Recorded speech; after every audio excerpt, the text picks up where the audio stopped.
Hi, I'm Dory Azar, architect and senior strategic sales specialist here at RIB SpecLink. In today's interview, I had the pleasure of speaking with Mark Schiller, Vice President of Sales and Marketing at ASI Group. Mark shared how ASI partnered with RIB to implement SpecLive Assist, which is a powerful digital tool that helps design professionals configure building products into accurate details and specifications. Couple that with its lightning fast output, remarkable accuracy, and user-friendly digital interface, and it's no wonder they continue to impress spec writers and architects throughout the industry. Let's dive in and hear Mark's story. Good morning, Mark. Thank you for joining us today. Good morning, Dory. Pleasure to be with you. Excellent. Let's dive in with some questions today. For those who don't know, can you kind of give us a 10,000-foot overview of what SpecLive is?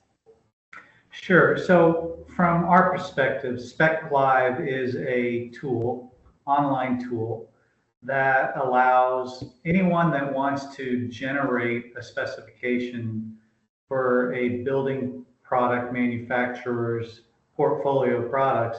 They have the ability to do it quickly, simply by going to, in our case, the manufacturer's website, choosing the product of interest, and generating a specification for it.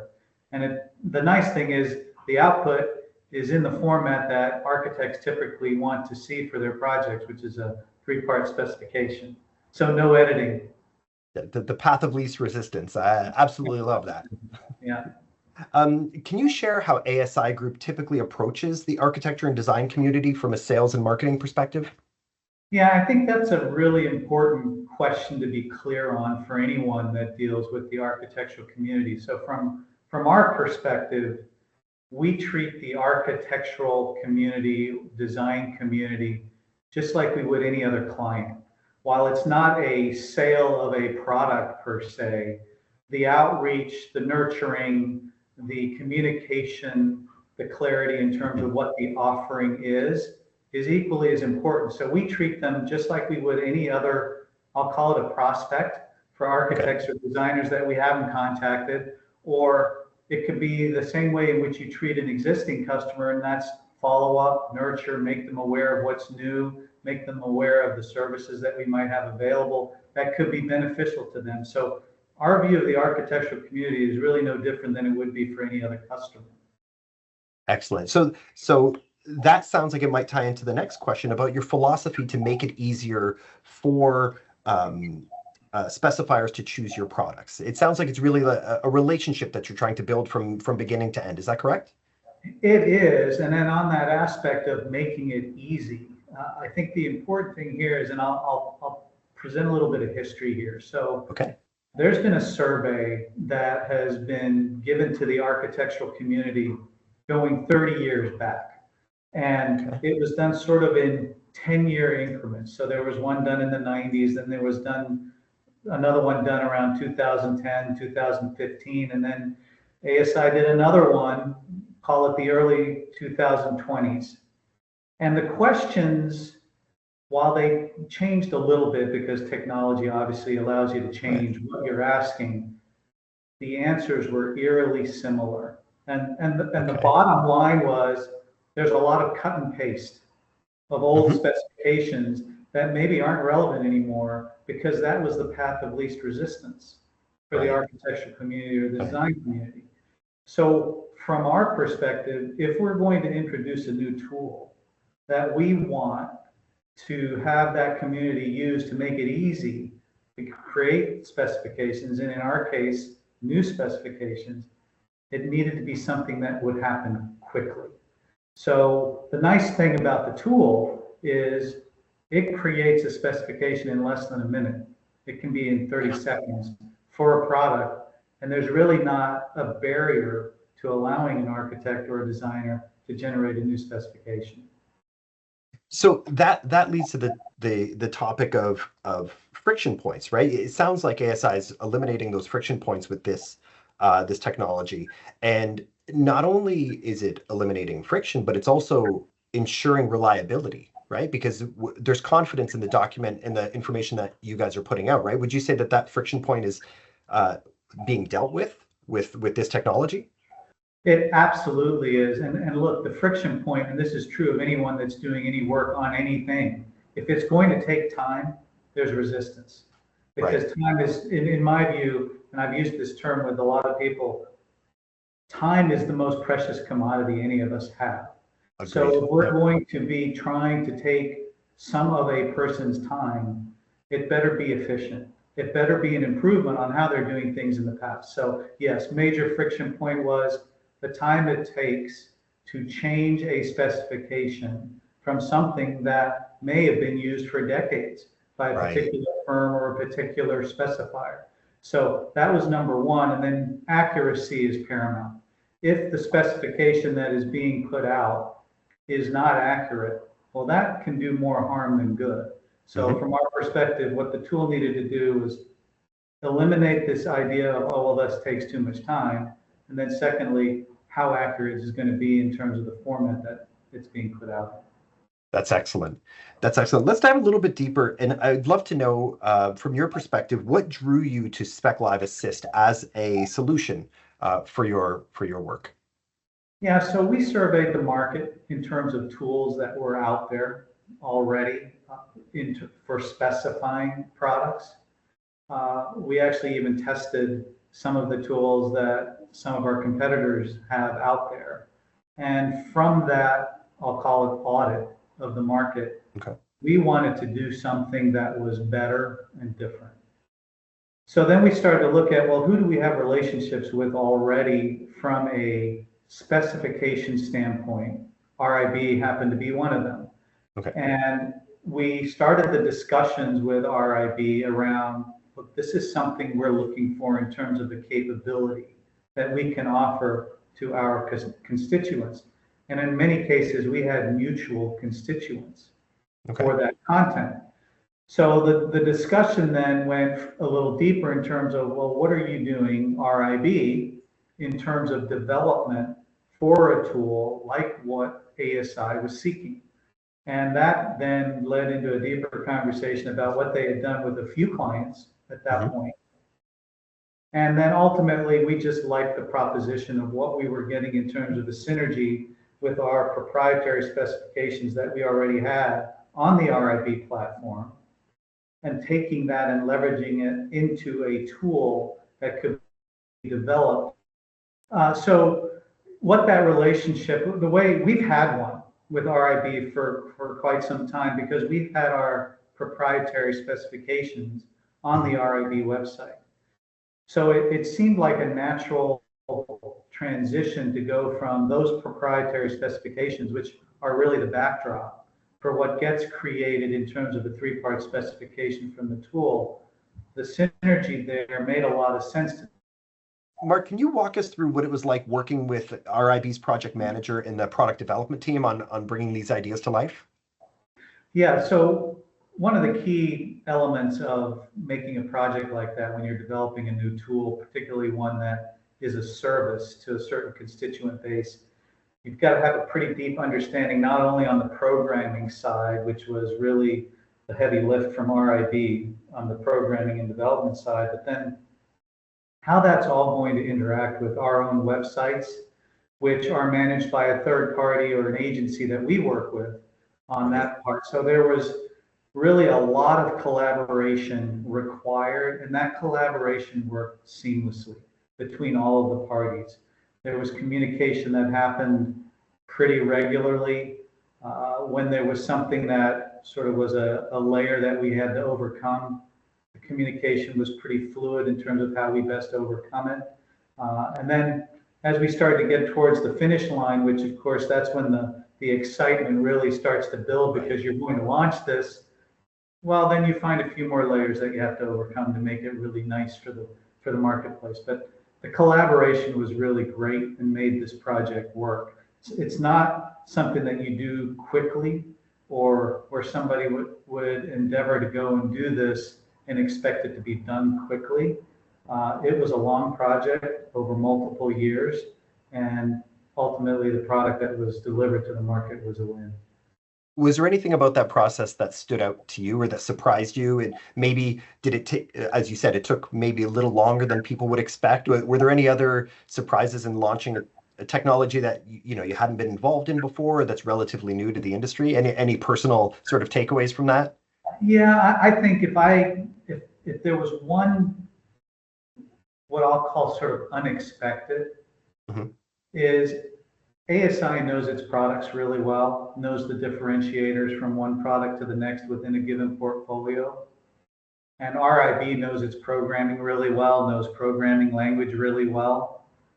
And as we got into the process, everybody was pretty clear in terms of what we were going to do, how we were going to do it. But what we realized was that there are differences in how you differentiate the products within each of our portfolios. And that required a nuance or a slight difference in how the tool operated with each one of our portfolio of products. It required a little bit of different programming. It required a little bit of difference in the output from the Mhm. tool. And again, I don't know that we expected that going in. So it required a little bit of a pivot as we had gotten further into the project. But the nice thing is, because of the collaboration, we were able to overcome that sort of unexpected. And there are always going to be unexpecteds in a project. Yeah. Mhm. But in this case, I think because of the collaboration, it allowed us to pivot and overcome it. Okay, so the idea was there. You partnered with RIB. You developed this really interesting thing, and then it launches, right? So that's the moment of truth where the real feedback starts to come in. From that point, what kind of feedback were you getting from architects and specifiers and the people that were really diving in and excited to use the service? Yeah, so we had, we talk a lot about the external constituents, but believe it or not, we had a lot of internal constituents as well that wanted something that would allow them to make it easier to take a specification to an architect, whether that was our own product managers or a lot of our independent representatives that also wanted a tool to be able to go and use it as a door opener with architects and designers. Yeah. So between those, what I'll label as internal constituents, and then our external constituents, which were the actual architects and designers that started to use the tool, the response has been tremendous.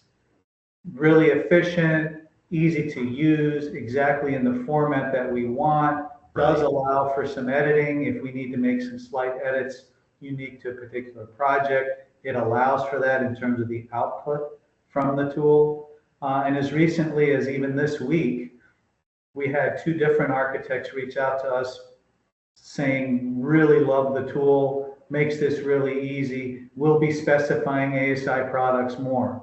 Yeah, Perfect. that's exactly what you want. I mean, Hmm. I couldn't have scripted the response any better or something like that. So yeah, I think the response has been good in terms of number of specifications, which is really one of the things that, there's the whole qualitative and quantitative sort of Hmm. measurement, how that tool is performing. I think from a qualitative standpoint, yeah, everybody feels really good about what the tool has done and how it's answering the question in the marketplace. From a quantitative standpoint, in Hmm. terms of number of specifications generated, we are in the multiple tens of thousands of specifications that have been generated since inception. And Wow. inception was late September, early October of last year. So I would say it's been a success to this point. So in what would that be? Less than 6 months, you're Yes, experiencing downloads in the tens of thousands. yes, That's unbelievable. yes. So were there any unexpected wins that came from this, right? We always head into a project or an endeavor with, the goals in mind, but were there any sort of side benefits that have come from this or any sort of like you said, the internal team loves it, the external team loves it, but is there anything else that you're seeing that maybe ASI is benefiting from or it's kind of a side perk to the whole process? Well, I think one thing for sure, it's created confidence for anybody that internally or our independent reps that wanted a tool or wanted something that would give them the opportunity to go and speak to the architectural and design community. This has created some confidence in themselves to go and knock on the door and say, I have something that will allow Right. you to generate specifications that are current, that can be tailored to your project, that will update maybe some outdated specifications that you have in your master files. it's created that confidence to be able to go and do that, where before maybe they weren't so interested in going and knocking on that door because of the rejection that they might get. Right. This is a door opener, and I think that was maybe not as much of a thought of benefit as we embarked on the project. Mm-hmm. But now looking back at it, when you're equipping your team with saying, hey, we have a fantastic product and a fantastic physical product and a fantastic digital resource to help you spec that product as easy as anybody in the industry has ever done it, that's half the conversation right there. From that point on, it's logistics. It's Without excellent. question. And again, if you just look at where we are positioned as a brand today versus approximately 5 or 6 months ago in terms of our spec share rate, Mm-hmm. it's increased.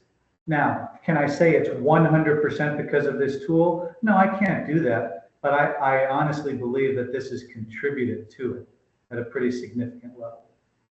So the whole process, and I'd like to sort of get an overall recap now. So from inception, when the conversation started, to let's say September, October, when you launched it, to today, how long of a time period are we looking at there? So if somebody watching this is thinking about adopting a similar technology, what is the, is it 12 months total, 18 months? How long did you say it took ASI to get it off the ground?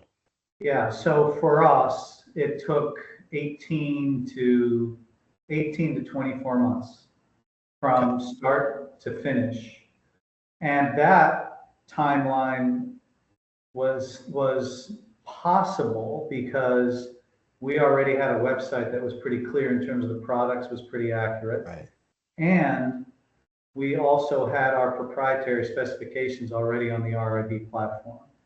So that helped actually, what I would say, shorten the timeline to that 18 to 24 months, where it could be even longer for someone that didn't have those already in place. So if you had to do it all over again, would you approach anything in a different way, or do you feel that you guys kind of approach it in a way that was logical, clear, made sense, and we've been speaking about the reducing friction and the quickest path from A to B. Do you feel that you took that path when implementing this, or is there something you would have done different along the way? I would say there's not much that I would change in the approach that we took. However, I think there are always little tweaks that you can look back and say, maybe this would have made the project a little easier. And from our perspective, I think I would have involved some of the product line managers earlier, directly with the developers. I would have probably had the review process broken down into a few more steps, so it was smaller bites of review versus large portions of review. But again, I'd say those were minor tweaks because the outcome was really good. And I'm not so sure that those minor tweaks would necessarily shorten the timeline by that much, maybe a little. And it maybe would have eliminated some repetitive reviews. But other than that, I think the process went really well. Right. So if you had a colleague or somebody you knew from another company that was considering going down this same road, would you have any advice for them? Anything you'd want to share with them to consider? Absolutely. Number one, make sure your websites are accurate and up to date, because fundamentally you're pulling that information from your own company websites. Make sure they're really up to date, working well, functioning well, because once you have this tool, you're adding it into your web's infrastructure. If your websites aren't functioning well and the data isn't accurate, that infrastructure is going to be a problem for a tool that might otherwise be great. So that's number one. Then number two, collaborate a lot with your development partner. And we did. And I think it's those two things that really led to success.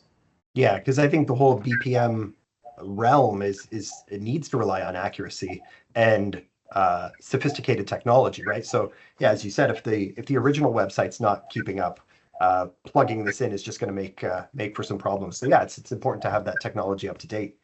A couple more questions for you, Mark. I know I want to respect your time here. So how does SpecLive Assist fit into your larger digital strategy over the next 1, 2, or 3 years?